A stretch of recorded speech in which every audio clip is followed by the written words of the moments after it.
So my story is different in that, it was a family doctor that prescribed Vicodin to me. That was the initial beginning of the end.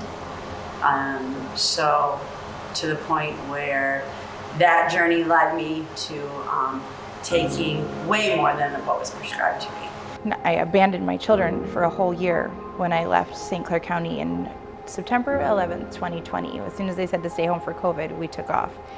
And she would call me and she's like, I don't know if you're alive. I don't know if you're dead. I don't know what's going on. And the whole truth of it is that I left to not come back. I was so tired of devastating my children. I would rather the memory of those times and periods where I was sober than me completely just creating more havoc and chaos in their lives and giving them more pain. And I felt it'd be better. I was just dead. I didn't get released and no one was giving me any information. And I believe it was that moment I finally surrendered everything because I was so afraid. I didn't know what was happening because they weren't letting me out of jail. None of the COs were telling me anything that was taking place. And at that point I was like, I was totally powerless over everything. I had no idea what was taking place the frightening moments of the frightening time there.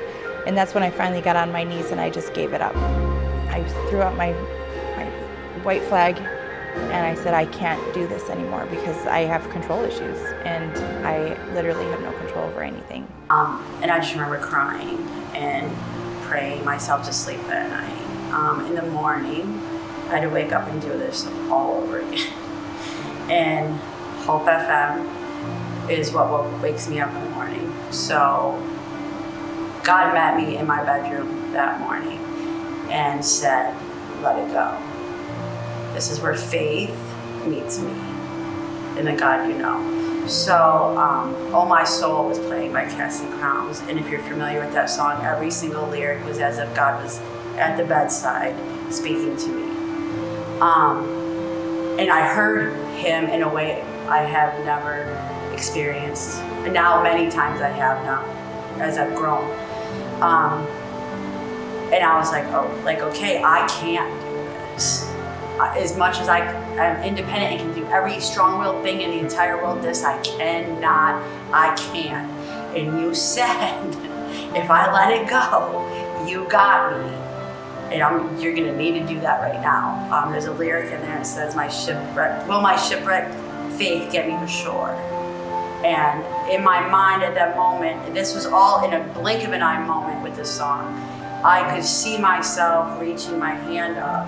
And there was about this much of my hand out because that's how drowned it was. And he just reached in and I just grasped.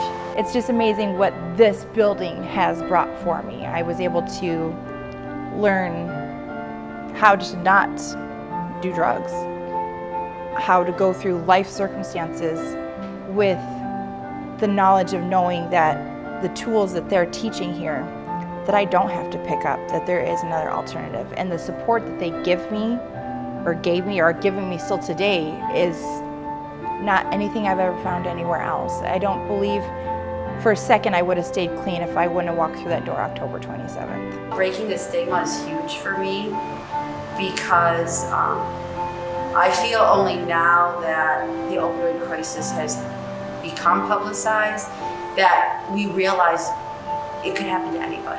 It's not the stereotypical drug needle person in the back alley that you see in all these movies we grew up watching in movies.